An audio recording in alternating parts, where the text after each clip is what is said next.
الذين يبلغون رسالات الله ويخشونه ولا يخشون أحدا إلا الله وكفى بالله حسيبا. درود بھیجے محمد.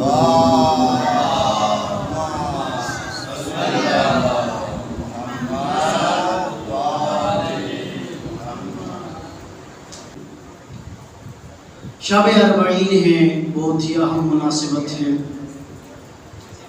اربعین خصوصاً آج کے زمانے میں ان آخری چند دہائیوں میں اربعین کی اہمیت، اربعین کی افادیت بہت زیادہ بڑھ چکی ہے. اربعین ایک زمانہ تھا کہ جس میں اربعین فقط تشیع کا مسئلہ تھا، لیکن آج اربعین تشیع کے حدود و قیود سے نکل کر آج اربعین انسانیت کا اور بشریت کا مسئلہ بن گیا ہے. آج ہر انسان جس کے اندر ذرہ برابر انسانیت بھی موجود ہے، وہ اپنے آپ کو اربعین سے وابستہ سمجھتا ہے. اربعین سے وابستگی کے لیے شیعہ ہونا ضروری نہیں ہے. آج غیر از شیعہ بھی ہر انسان، میں نے بتایا، ممکن ہے کوئی شیعہ ہو، ممکن ہے کوئی مسلمان ہو، لیکن اس کا تعلق اربعین سے نہ ہو. جیسا کہ ہم دیکھ رہے ہیں، خدا جن کو محروم رکھنا چاہتا ہے ان کو اسی طرح محروم رکھتا ہے. اربعین کو بعض بدعت سمجھ کر اپنا آپ کو اربعین سے دور کیا ہوا ہے. اربعین میں ہر رنگ و نسل اور ہر فرق اور ہر مذہب سے تعلق رکھنے والے افراد وہاں پر شریک ہیں اور موجود ہیں. دنیا میں سالانہ بڑے بڑے اجتماعات ہوتے ہیں. 3 بڑے اجتماع دنیا میں مشہور ہیں.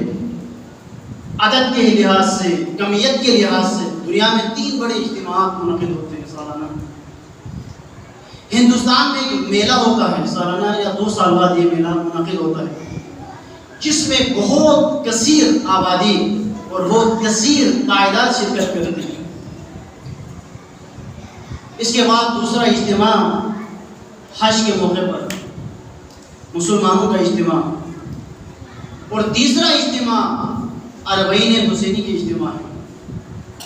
یہ جو 3 بڑے اجتماعات ہیں ان میں بھی فرق ہے. توجہ کریں، ہندوستان کے اجتماع میں صرف اور صرف ہندو ہوتے ہیں، مسلمان نہیں جاتے. کوئی اور مذہب کا سے تعلق رکھنے والا کوئی شخص وہاں پر شرکت نہیں کرتا، صرف اور صرف ہندو شرکت کرتا. حج کے موقع پر صرف اور صرف مسلمان جاتا ہے، وہاں پر ہندو نہیں جاتا، کوئی اور نہیں جاتا، صرف مسلمان جاتا ہے. لیکن کربلا میں، اربعین میں نہ فقط مسلمان آتے ہیں، نہ فقط ہندو آتے ہیں، بلکہ دنیا کے تمام مذاہب کی نمائندگی ہوتی ہے. ہر مذہب اور ہر نسل اور ہر رنگ سے تعلق رکھنے والے افراد وہاں شرکت کرتے ہیں.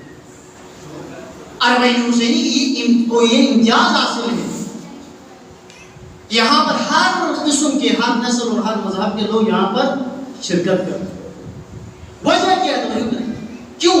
آخر کیوں اربعین میں ہر مذہب کے لوگ شرکت کرتے ہیں، ہر رنگ و نسل کے لوگ شرکت کرتے ہیں؟ وجہ کیا ہے؟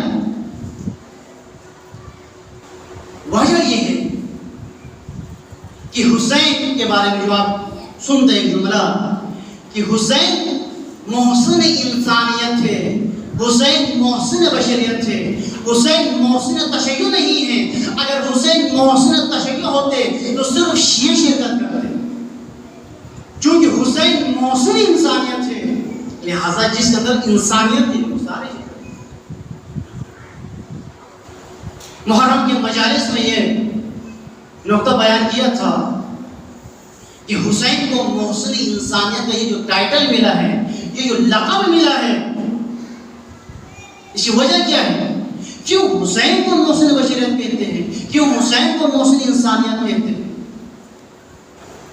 اس لیے توجہ کریں کہ حسین نے انسانیت کو بچایا ہے، حسین نے بشریت کو بچایا ہے ہلاکت سے۔ کس طرح؟ توجہ کریں، محرم کے مجالس میں بیان کیا تھا کہ دین اسلام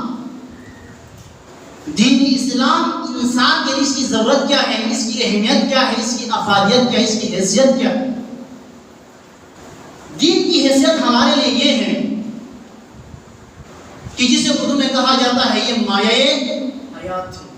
انسانیت کے لیے اور بشریت کے لیے دین مایہ حیات ہے، مایہ حیات۔ پانی کو بھی مایہ حیات کہا جاتا ہے۔ پانی کو مایہ حیات کہنے کی وجہ یہ ہے کہ پانی کی وجہ سے ہماری حیات، جسمانی حیات باقی ہے۔ اگر پانی نہ ملے، جس طرح درخت کو پانی نہ ملے تو درخت سوکھ جاتا ہے، اگر انسان کو پانی نہ ملے تو انسان مر جاتا ہے۔ انسان کی جسمانی حیات کا دار و مدار پانی پر ہے، بلکہ انسانیت کے جو جسمانی حیات ہے اس کا آغاز ہی پانی سے ہوا ہے۔ پانی سے انسانی حیات کا، جسمانی حیات کا آغاز ہوا ہے، لہذا جسمانی حیات کا دار و مدار پانی پر ہے۔ اس وجہ سے پانی کو مایہ حیات کہا جاتا ہے۔ لیکن انسان کا وجود درختوں اور انسانوں میں فرق ہے۔ ان درخت کا ایک ہی حیات ہے، جسمانی حیات، لیکن انسان منفرد مخلوق ہے۔ انسان دو حیات کا مالک ہے، انسان جسمانی حیات بھی رکھتا ہے اور روحانی حیات بھی رکھتا ہے۔ انسان کی جسمانی حیات کا دار و مدار پانی پر ہے اور انسان کی روحانی حیات کا دار و مدار دین پر ہے۔ جس طرح پانی نہ ملے تو یہ بدن سوکھ کر مر جائے گا، خشک ہو جائے گا، اسی طرح اگر اس انسان کو دین نہ ملے، دین سے محروم کیا جائے یا خود اپنے آپ کو دین سے محروم کر دے تو وہ روحانی طور پر سوکھ جاتا ہے، مر جاتا ہے، یہ چلتا پھرتا لاش بن جاتا ہے۔ روایات میں جس طرح کہا گیا ہے کہ کچھ لوگ چلتے پھرتے لاشیں ہیں۔ کیوں چلتے پھرتے لاشیں ہیں؟ اس لیے ان کے اندر فقط اور فقط جسمانی حیات ہے، یہ کھاتے ہیں، پیتے ہیں، دیکھتے ہیں، سوتے ہیں، جاگتے ہیں، لیکن ان کی روحانی حیات ختم ہو گئی۔ لیکن بعض اوقات قرآن نے ہی کہا کہ بعض اوقات جسمانی حیات ختم ہو جاتی ہے لیکن روحانی حیات باقی رہتی ہے۔ شہداء کے بارے میں، شہداء شہید ہو جاتے ہیں، جسمانی حیات ختم ہو جاتی ہے، دفن کر لیتے ہیں، لیکن پھر بھی قرآن کہہ رہا ہے کہ یہ زندہ ہے۔ وَلَا تَقُولُوا لِمَن يُقْتَلُ فِي سَبِيلِ اللَّهِ أَمْوَاتًا، جو راہ خدا میں قتل کیے جائے انہیں آپ مردہ مت سمجھو، مردہ بھی گمان نہ کرو۔ وَلَا تَحْسَبَنَّ الَّذِينَ قُتِلُوا فِي سَبِيلِ اللَّهِ أَمْوَاتًا، گمان بھی نہ کرو ان کو، مردہ گمان بھی نہ کرو۔ کیوں؟ اس لیے کہ یہ زندہ ہے۔ بل احیاء عند ربهم يرزقون، یہ زندہ ہے اور اپنے رب سے رزق پا رہے ہیں۔ یہ کون سی حیات ہے جس کی طرف قرآن ہمیں رہنمائی کرتا ہے؟ یہ وہی روحانی حیات۔ شہید زندہ ہوتا ہے بلکہ ان چلتے پھرتے لاشوں کو حیات عطا کرتا ہے، زندگی عطا کرتا ہے۔ بس انسانی حیات کا، انسان کے روحانی حیات کا دار و مدار دین پر ہے۔ آپ توجہ کریں، حسین کو محسن انسانیت کیوں کہتے ہیں؟ حسین کو محسن بشریت کیوں کہتے ہیں؟ آج کیوں ہر رنگ اور نسل سے تعلق رکھنے والا انسان حسین کی زیارت کے لیے عربین میں آتا ہے؟ اس لیے حسین نے جو کارنامہ انجام دیا، توجہ کریں۔ یزید نے کیا کیا؟ توجہ کریں، پہلے یزید کے بارے میں۔ یزید نے تمام بشریت کو، تمام انسانیت کو اس مایہ حیات سے محروم کرنے کی کوشش کی۔ اگر مثلا ایک علاقے کے اندر پانی، جس طرح کربلا میں ہوا کہ مائع حیات پانی ہے جسمانی حیات کے لیے، پانی سے اہل بیت کو محروم کر دیا، پانی روک دیا گیا۔ یزید نے نہ فقط جسمانی حیات کا دار و مدار جس چیز پر ہے یعنی پانی، نہ فقط پانی بند کیا تھا، بلکہ اصل چیز کہ جس کے اوپر انسانی حیات کا دار و مدار تھا، دین، اس کو ختم کرنے کی کوشش کی تھی۔ اس نے، یزید نے یہ ارادہ کیا تھا کہ قیامت تک آنے والی تمام انسانیت کو دین سے محروم کر۔ اس کو آج کے لینگویج میں، آج کے زبان میں کہا جاتا ہے لیبرلزم۔ لیبرلزم جس کے اندر یعنی دین کے لیے کوئی جگہ نہیں ہے، دین کا مکمل انکار، دین کا مکمل خاتمہ۔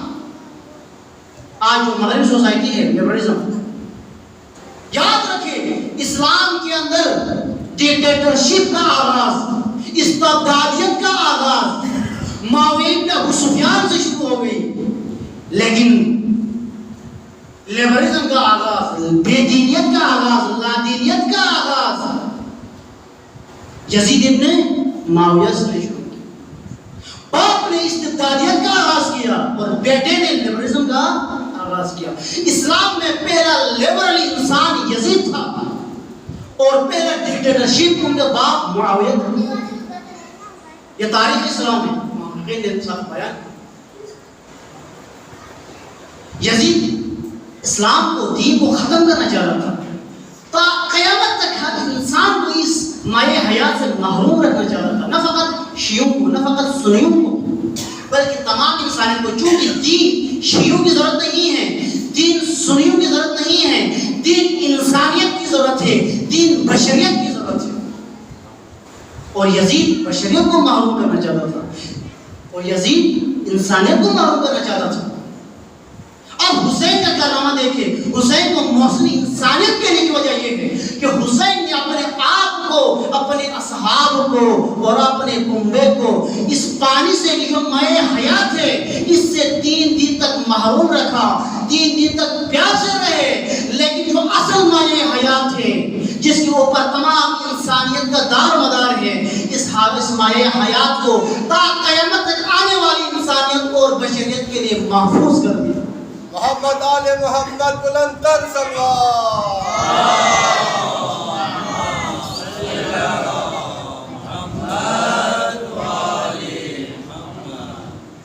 بس حسین نے فقط شیعوں کے لیے کوئی کارنامہ انجام نہیں دیا، انسانیت کے لیے دین بچایا۔ دین انسانیت کی ضرورت ہے، دین بشریت کی ضرورت ہے۔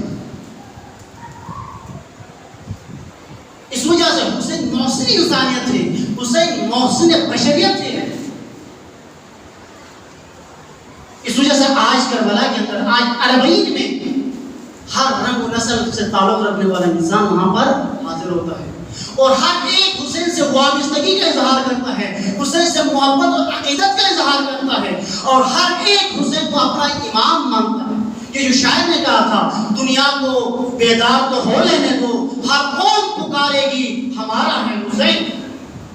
شاعر نے کہا تھا کہ قوم دنیا کو بیدار تو ہو لینے دو، پھر کہے گی کہ ہمارا ہے حسین۔ شاعر نے یہ بات پہلے کہی تھی۔ اگر آج شاعر ہوتا، زندہ ہوتا تو اپنے آنکھوں سے دیکھ لیتے کہ آج دنیا بیدار ہو گئی ہے اور آج کربلا معلی کے اندر، اربعین کے اندر، اس مشی کے اندر ہر رنگ اور نسل سے تعلق رکھنے والا انسان حاضر ہو کر یہ اعلان کر رہا ہے کہ حسین ہم سب کا ہے، حسین ہمارا بھی امام۔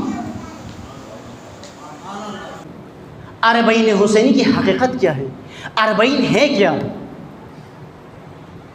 اربعین ایک پلیٹ فارم ہے اور وہ بھی لوکل پلیٹ فارم نہیں ہے بلکہ انٹرنیشنل پلیٹ فارم ہے۔ آج توجہ کریں، آج اربعین میں نے بتایا کہ کافی سال پہلے تک اربعین ایک لوکل پلیٹ فارم تھا، شیعوں کا پلیٹ فارم تھا، لیکن آج اربعین لوکل پلیٹ فارم سے ترقی کر کے آج انٹرنیشنل پلیٹ فارم بن چکا ہے، جس کے اوپر تمام دنیا سے ہر رنگ و نسل کے لوگ آئے ہوئے ہیں اور فقط جمع ہو کر محبت و عقیدت کا اظہار ہی نہیں کرتے بلکہ جو پیغام حسینی ہے اس کی طرف متوجہ ہو رہے ہیں۔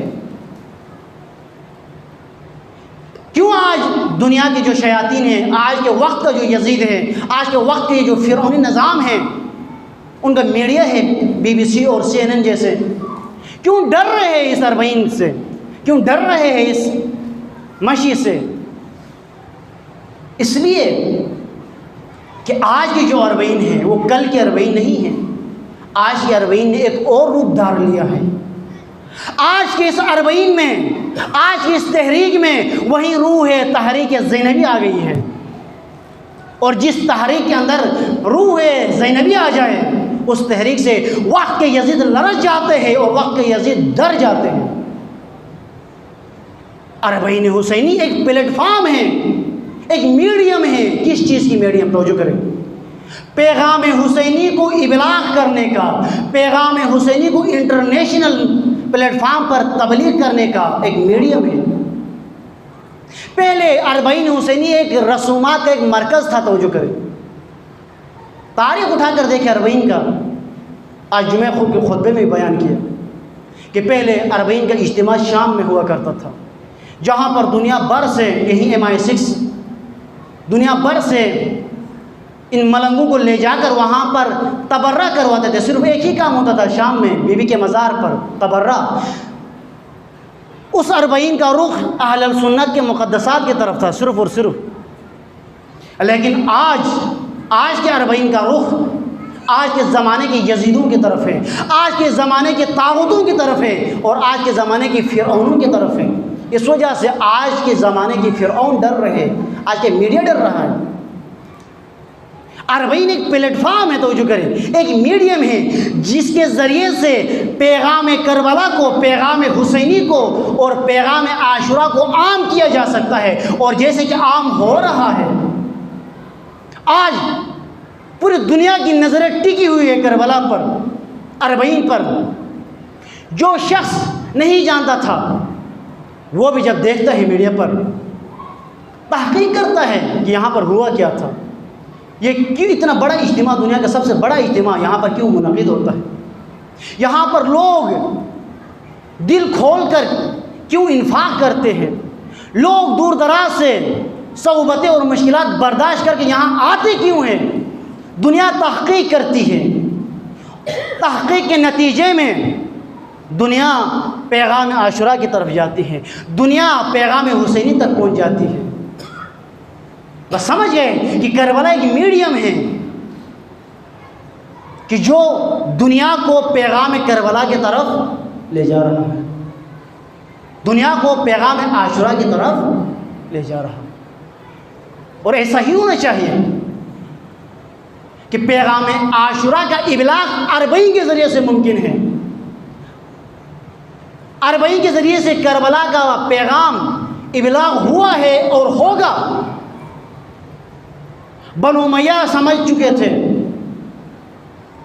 کہ ہم نے، یہ تاریخ میں ہے کہ مولا ابا عبداللہ کے شہادت کے بعد بنو امیہ نے یہ سوچا تھا کہ تحریک حسینی کو، پیغام عاشورہ کو اور پیغام کربلا کو، کربلا کے اس صحرا کے اندر حسین کو شہید کر کے اس کا جو پیغام تھا، اس کا جو تحریک تھی، وہ بھی گویا ہم نے صحرائے کربلا کے اندر دفن کر دیا۔ لیکن دنیا نے دیکھا کہ صحرائے کربلا میں تن و تنہا حسین نے جو پیغام اپنے خون سے، اپنے لہو سے لکھا تھا، آج وہ پیغام دنیا کے گلی گلی اور کوچے کوچے تک پہنچ چکا ہے۔ جس پیغام کو بنو امیہ اور بنو عباس دبانا چاہتے تھے، آج وہ پیغام دنیا کے گلی کوچوں میں عام ہو چکا ہے۔ ایک موازنہ کرتا ہوں، توجہ چاہتا ہوں اس نقطے پر۔ ہمارے پاس، تشیع کے پاس، بلکہ دین اسلام میں دو بنیادی اہم چیزیں ہمارے پاس، دو سرمایے ہیں، ایک غدیر و ولایت ہے اور ایک کربلا ہے۔ ایک غدیر ہے، ایک ولایت ہے، اور دوسرا کربلا۔ ایک موازنہ کرتا ہوں توجہ کر، تاریخی غدیر میں توجہ کر، غدیر میں، میدان غدیر میں جب رسول اللہ نے ولایت کا ابلاغ کیا، اعلان کیا، یا ایھا الرسول بلغ ما انزل الیک من ربک، ابلاغ کیا رسول نے ولایت کا۔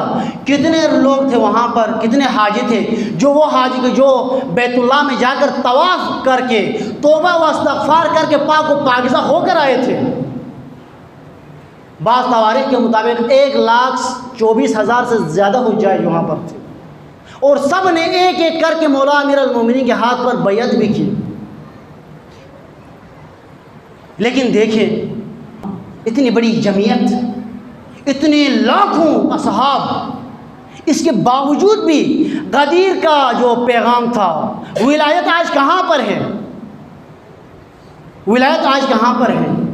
دنیا ولایت سے ناواقف ہے، صرف شیعوں کو تک محدود ہے ولایت۔ ولایت نہیں پہنچی، غدیر کا تبلیغ نہیں ہوا، نہیں معلوم سب کو اس وقت کہ غدیر میں کیا ہوا، ولایت کسے کہتے ہیں۔ میں نے بتایا کہ آج شیعوں کو نہیں معلوم کہ ولایت کسے کہتے ہیں، ولایت کا معنی کیا ہے۔ وہ ولایت کہ جو 1,24,000 اصحاب کے سامنے بلا ہوا، وہ آج اس سے کوئی دنیا کے اندر کوئی بھی واقف نہیں ہے، خود شیعہ بھی آج بھول چکے ہیں۔ لیکن وہ کربلا جو صحرائے کربلا کے اندر، توجہ کرے، صحرائے کربلا کے اندر وہ پیغام حسینی کہ جو تن و تنہا حسین نے آخری وقت اپنے لہو سے لکھا، وہ پیغام وہاں پر نقل کرنے والا کوئی راوی بھی نہیں تھا، وہ پیغام آج دنیا کے گلی کوچوں کے اندر عام ہے۔ دنیا میں کون سا انسان ہے جو عاشوراء سے واقف نہ ہو، دنیا میں کون سا انسان ہے جو کربلا سے واقف نہ ہو، دنیا میں کون سا انسان ہے جو حسین سے واقف نہ ہو۔ فرق کیا ہے؟ توجہ کریں، فرق کیا ہے؟ رسول اللہ نے 1,24,000 اصحاب کے سامنے ولایت کو ابلاغ فرمایا، وہ آج کسی کو بھی نہیں معلوم۔ لیکن کربلا کے صحرا میں کوئی نہیں تھا، آخری فرد امام سجاد مردم اکیلے رہ گئے تھے، لیکن یہ پیغام دنیا میں آج عام ہے۔ کہ فرق، اصل فرق یہ ہے، غدیر کا پیغام دنیا تک نہ پہنچنے میں اور کربلا کا پیغام دنیا کے گلی گلی تک پہنچنے میں فرق یہ ہے کہ غدیر کو مبلغ نہیں ملے، کربلا کو مبلغ مل گئے۔ فرق یہ ہے۔ ایک سوال، اگر ولایت کو مبلغ نہیں ملے تو یہ 1,24,000 وہ کیا تھے؟ 1,24,000 جو اصحاب تھے، جنہوں نے سنا، جنہوں نے بیعت کی، یہ کیا؟ آیا یہ مبلغ نہیں تھے؟ نہ، یہ مبلغ نہیں تھے۔ یہ 1,24,000 جو غدیر میں موجود تھے وہ صرف اور صرف راوی تھے، مبلغ نہیں تھے۔ انہوں نے صرف روایت کی ہے، تبلیغ نہیں کی ہے۔ چونکہ جب رسول اللہ وفات پا گئے، صرف 70 دن بعد جب بی بی در در گئی کوفے مدینہ کے اندر، انہی اصحاب کے دروازوں پر گئی کہ آؤ ولایت کی تبلیغ کرو، آؤ ولایت کا اعلان کرو، آؤ 70 دن پہلے سنی گئی اس ولایت کی گواہی دو۔ کوئی تیار نہیں ہوا۔ کسی نے کہا کہ میں بھول چکا ہوں 70 دن کے اندر اندر۔ کسی نے در نہیں کھولا بی بی پر، یعنی تبلیغ کے لیے تیار نہیں ہوئے۔ لیکن کربلا کو توجہ کرے، کربلا کو مبلغ مل گئے، کربلا کو امام سجاد جیسا مبلغ مل گیا، جنہوں نے کربلا کے پیغام کو، پیغام حسینی کو دنیا کے گوشے گوشے تک پہنچا دیا۔ سورہ احزاب آیت نمبر 39 بہت اہم آیت ہے۔ ارشاد باری تعالیٰ ہے، الذین یبلغون رسالات اللہ وَيَخْشَوْنَهُ، جو لوگ اللہ کے پیغام کو ابلاغ کرتے ہیں، تبلیغ کرتے ہیں، پہنچا دیتے ہیں، اور اللہ سے ڈرتے ہیں، خوف الہی رکھتے ہیں۔ وَلَا يَخْشَوْنَهُ أَحَدًا إِلَّا اللَّهُ، یہ وہ لوگ ہیں کہ یہ اللہ کے علاوہ کسی سے بھی نہیں ڈرتے۔ تبلیغ کا ایک قانون اس آیت کے اندر بیان ہو چکا ہے، اہم قانون، کہ جو لوگ اللہ کے پیغام کی تبلیغ کرنا چاہتے ہیں ان کے پاس ایک چیز ہونی چاہیے، صرف ایک چیز، وہ کیا ہے؟ خوف الہی، خشیت الہی۔ جس کے پاس خوف الہی نہ ہو وہ حق بیان نہیں کر سکتا، وہ تبلیغ نہیں کر سکتا۔ تبلیغ کے لیے ایک ہی چیز کی ضرورت ہے اور وہ ہے خوف الہی۔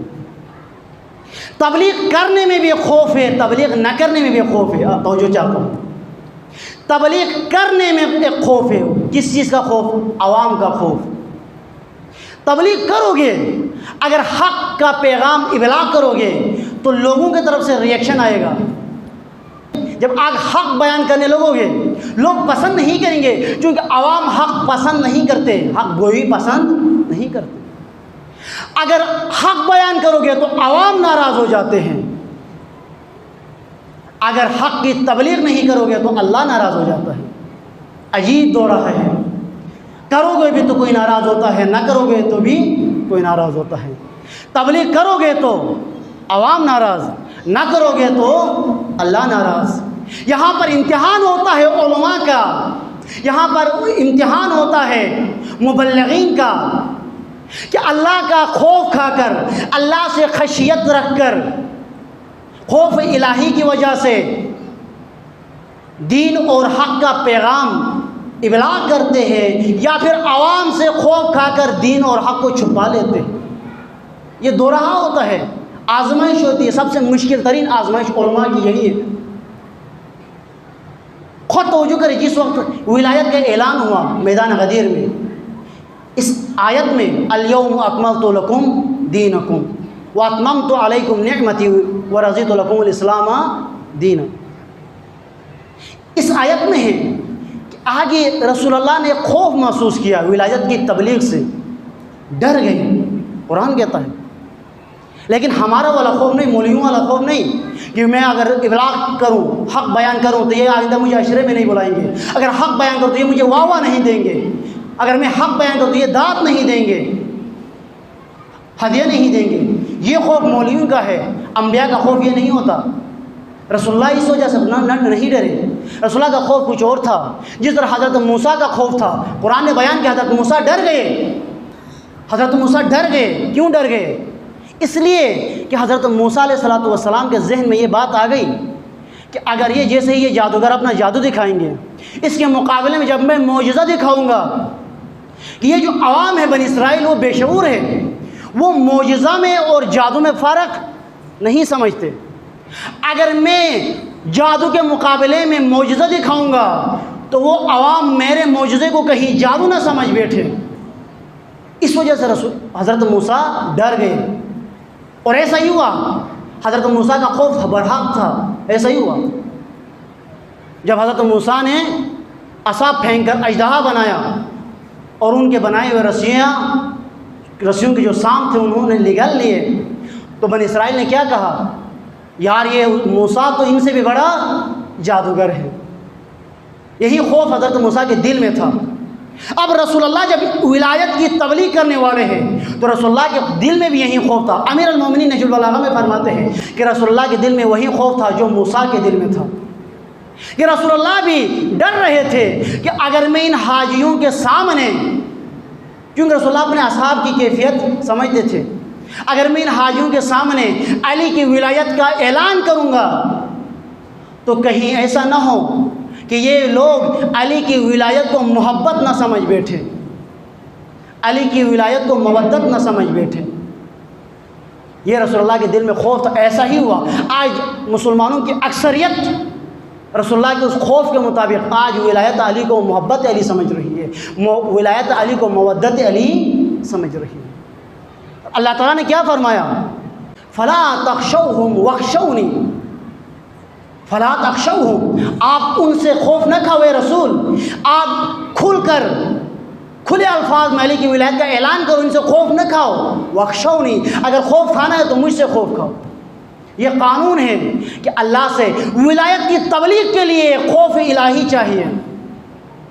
اگر خوف الہی نہ ہو تو ولایت کی تبلیغ نہیں کر سکتے. کیوں رسول اللہ کے رحلت کے بعد 1,23,000 نے ولایت کا اعلان نہیں کیا، ولایت کی گواہی نہیں دی، ولایت کی تبلیغ نہیں کی؟ چونکہ خوف الہی پر خوف عوام غالب آیا تھا.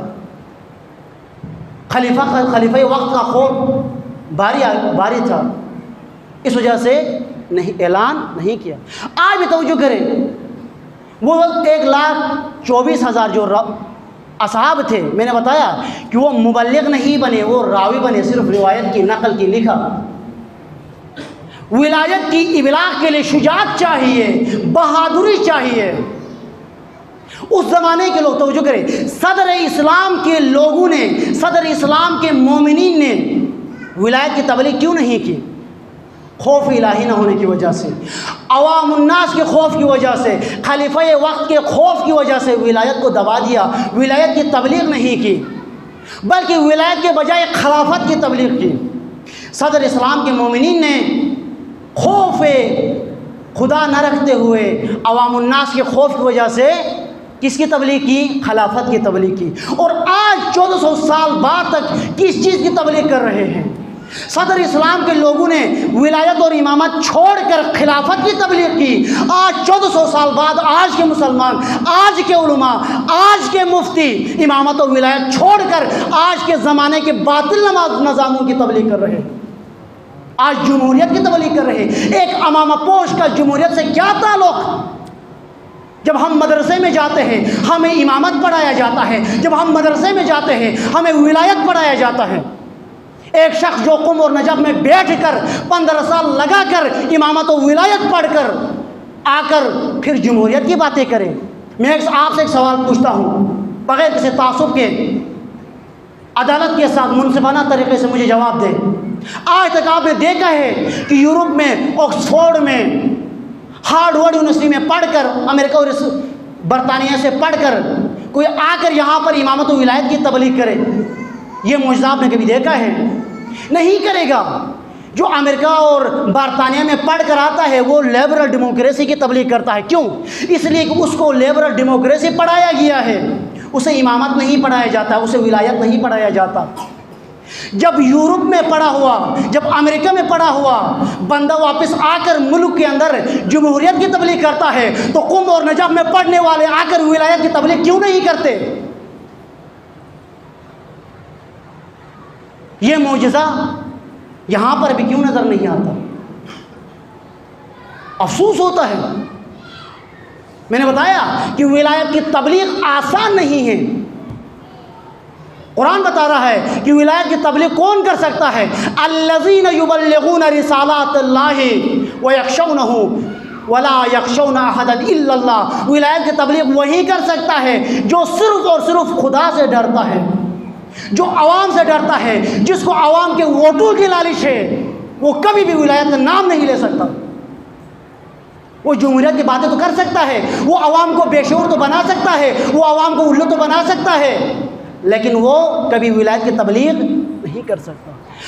ولایت کی تبلیغ کرنے کے لیے آسان نہیں ہے، توجہ کریں۔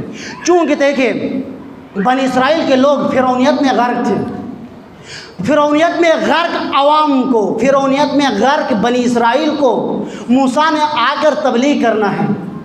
موسیٰ ڈر گئے، خوف کھا لے، مشکل ہے، کیونکہ جو فرعونی نظام کے اندر غرق ہے ان کے سامنے آ کر الہی نظام بیان کرنا آسان نہیں ہوتا۔ اسی طرح جو جمہوری نظام کے اندر غرق ہو ان کے سامنے آ کر امامت کا نظام بیان کرنا آسان نہیں ہے۔ کیوں امامت بیان نہیں کرتے؟ کیوں ایک کے دو کے بندے ہی امامت بیان کرتے ہیں؟ اس لیے یہ آسان نہیں ہے۔ جب منبر حسینی پر کوئی مولانا آ جاتا ہے، ذمہ داری لے لیتا ہے، تو تب پتہ چلتا ہے کہ یہ ولایت کی تبلیغ کرنا کتنا دشوار ہے، کتنا مشکل ہے، کتنی چیزوں کو فیس کرنی پڑتی ہے۔ آپ دیکھیں سوشل میڈیا پر جس نے بھی آج تک، میں پاکستان کی مثال نہیں لیتا، ایران کا مثال لیتا ہوں۔ ایران میں آیت اللہ مصباح یزدی پچھلے سال وفات ہوئی، اب پورا سال بھی نہیں گزرا۔ آیت اللہ مصباح یزدی جو اپنے زمانے کے، آج کے زمانے کے ٹاپ ترین فقہا میں سے تھے، فیلسوف بھی تھے اور فقیہ بھی تھے، جس کی علمیت سے یورپ متاثر، ایسے ٹاپ کلاس کے مجتہد اور فقیہ، اور وہ ولایت کے معاملے میں کٹر تھے۔ نتیجہ یہ نکلا کہ ایران کے اندر اس بزرگ ہستی، اس بزرگ مجتہد اور اس بزرگ فقیہ کی جتنی توہین کی گئی، جتنی شخصیت کشی کی گئی، اتنی شخصیت کشی آج تک کسی کی نہیں ہوئی۔ کیوں؟ اس لیے کہ وہ ہر موڑ پر اور ہر معاملے میں ولایت کو آگے رکھتا تھا۔ لیکن جو کمپرومائز کرے ہر ایک کے ساتھ، حالات ٹھیک نہیں ہے، اس سے ساتھ کمپرومائز کرو، کبھی ان کے ساتھ کبھی ان کے ساتھ ملو، کمپرومائز کرو، تو وہ تو عوام کا دل دادا بن جاتا ہے، عوام پبلک اس کو پسند کرتی ہے۔ لیکن یاد رکھو جسے عوام پسند کرے اللہ اسے پسند نہیں کرتا۔ اگر عوام کے خواہشات کے مطابق چلے، خوف الہی کے بجائے خوف خشیت ناس رکھے، خشیت عوام رکھے، پھر اللہ اس سے ناراض ہوتا ہے۔ ولایت کی تبلیغ میں بات یہ ہو رہی تھی، ہم کہاں سے کہاں پہنچ گئے، بات یہ ہو رہی تھی کہ غدیر اور کربلا میں یہ فرق کیوں نظر آتا ہے۔ غدیر میں 1,24,000 افراد سامنے بیٹھے ہوئے تھے، لیکن وہ غدیر آج کسی کو پتہ نہیں، وہ ولایت آج کسی کو معلوم نہیں۔ لیکن صحرائے کربلا میں کوئی بھی نہیں تھا، کربلا میں سب شہید ہو گئے، پھر بھی کربلا کا پیغام آج دنیا کے کونے کونے تک پہنچ گیا۔ فرق کیا ہے؟ فرق صرف یہ ہے کہ غدیر کو مبلغ نہیں ملے، لیکن عاشوراء کو، کربلا کو مبلغ مل گئے۔ وہ مبلغ کربلا کو ملے کہ جن کے دل میں صرف اور صرف خدا کا خوف تھا، جو کسی سے نہیں ڈرتے تھے، بی بی زینب جیسے مبلغہ. اگر بی بی زینب نہ ہوتی کربلا کا پیغام واقعاً صحرائے کربلا کے اندر دفن ہو جاتا. امام سجاد نہ ہوتے تو کربلا کا پیغام لوگ بھول جاتے. بقول شاعر کربلا می مرد اگر زینب نہ بود، کربلا ختم ہو جاتا اگر زینب نہ ہوتی. شیعہ میں پجمورد اگر زینب نہ بود، تشیع بھی ختم ہو جاتا اگر زینب نہ ہوتی. آج اگر تشیع باقی ہے، آج اگر کربلا باقی ہے، آج اگر پیغام حسینی باقی ہے تو یہ مرہون منت ہے زینب کی، یہ مرہون منت ہے اس زینب کی، اس شجاعت کی. میں نے بتایا کہ تبلیغ کے لیے قرآن کہہ رہا ہے کہ شجاعت ضروری ہے. بزدل کبھی بھی تبلیغ نہیں کر سکتا. جس کو عوام کے داد کا مثلا شوق ہو، جس کے اندر یہ خوف ہو کہ میں اگر حق بیان کروں گا تو آئندہ مجھے عشرے میں نہیں بلایا جائے گا. کتنے آج دیکھیں سب سے بڑا ممبر جس کے پاس ہے آج وہی حق گوئی سے کتراتا ہے. بقول حسنت مولانا نصرت بخاری صاحب کہ کراچی کی جو ممبر ہے سب سے بڑا ممبر اس وقت کراچی کا ممبر ہے، اور آج کراچی کا ممبر جن کے ہاتھوں میں ہے وہ فرماتے ہیں، یہ میرے جملے نہیں ہیں، وہ فرماتے ہیں کہ وہ 25 سال سے اس بڑے ممبر سے بے شعوری کے کیپسول دیے جا رہے ہیں. فضائلوں کے پہ فضائل، ہزاروں کا اجتماع ہوتا ہے، پاکستان کا سب سے بڑا اجتماع ہوتا ہے، وہاں پر حق بات پیغام حسینی کا ایک نقطہ بھی بیان نہیں ہوگا. آپ شروع میں جائیں شرکت کر، وہاں پر صرف اور صرف فضائل. کیوں؟ کیونکہ عوام فضائل پسند کرتے ہیں. اگر ایک دن بھی سیرت بیان کرنے لگو گے، اگر ایک دن بھی پیغام حسینی بیان کرو گے، اگر ایک دن بھی حق اور باطل کی کہانیاں سناؤ گے، ہر دن حق اور باطل کے پیغامات سناؤ گے تو نہ عوام ناراض ہوگا. عوام ناراض، پھر جو عوام زدہ لوگ ہوتے ہیں ان کے لیے سو بڑا خطرہ ہے. خدا ناراض ہوئے تو پرواہ نہیں ہے، لیکن عوام ناراض نہ ہو. بی بی زینب کی خصوصیت یہ تھی کہ بی بی کے اندر شجاعت تھی. تصور کرے ایک خاتون، اپنے ذہن میں تھوڑا سا کربلا کے منظر کو لے آئے. ایک خاتون ہے جس کے 18 بھائی شہید ہو چکے ہیں، اور یہ بہن، یہ خاتون جس کے ہاتھ پس گردن باندھے گئے ہو، کوئی نہیں ہے، اور یہ لٹا ہوا قافلہ ہے، اور یہ پھر بھی بے باکی کے ساتھ، شجاعت کے ساتھ کربلا کے اس پیغام کو گلی کوچوں کے اندر، کوفہ کے بازار میں، کوفہ کے دربار میں بی بی نے جس طرح ابن زیاد سے کو مخاطب کیا، اور جس طرح بی بی نے شجاعت کے ساتھ پیغام حسینی شام کے دربار میں بیان کیا، اور امام سجاد نے بندھے ہوئے ہاتھوں کے ساتھ منبر شام پر جو تبلیغ کی، یہ بے مثال ہے تاریخ میں. دربار یزید کے اندر بی بی زینب نے جو بندھے ہوئے ہاتھوں کے ساتھ بی بی کی شجاعت دیکھے، توجہ کرے، بی بی کی شجاعت دیکھے، ہاتھ بندھے ہوئے ہیں، شرابیوں کا محفل ہے، نامحرم کا مجموعہ ہے. بی بی کی شجاعت دیکھے، بی بی کی بہادری دیکھے. بی بی کیا فرماتی ہے؟ سر اٹھا کر علی کی بیٹی، علی کی شجاعت میں، علی کے لہجے میں یزید کو خطاب کرتی ہے، اے یزید فقد قیدک، اے یزید تو اپنے چالے چل، جتنے چالے چل سکتا ہے چل، فقد قیدک وسع سعیک، اور جتنی کوشش کر سکتے ہو کرو. ایک خاتون حاکم وقت کو، وہ بھی ظالم ستمگر جس نے 18 بھائی شہید کیے. اب تصور کریں اس عالم میں ایسے خطاب، فقد قیدک اے یزید جتنے چالے چل سکتے ہو چلو، وسع سعیک، اور جتنی کوشش کر سکتے ہو کرو، وناسب جہدک، اور جتنی جد و جہد کو بڑھا سکتے ہو بڑھاؤ. فلا تمحو ذکرنا، فواللہ اللہ کی قسم، قسم بخدا، فلا تمحو ذکرنا، تو کبھی بھی ہمارے ذکر کو محو نہیں کر سکے گا. ولا ترحز عنک آرہا، اور یزید تو نے جو ظلم کیا ہمارے اوپر، اور اس ظلم کے نتیجے میں جو ننگ و آر آپ کا جو دامن گیر ہو گیا ہے، تو اس کو کبھی مٹا نہیں سکے گا. جتنا کوشش کرنا چاہتے ہو کرو، لیکن کبھی بھی اس دھبے کو مٹا نہیں سکے. یہ شجاعت علی کی بیٹی کی شجاعت، علی کے لہجے میں حاکم وقت کو خطاب کر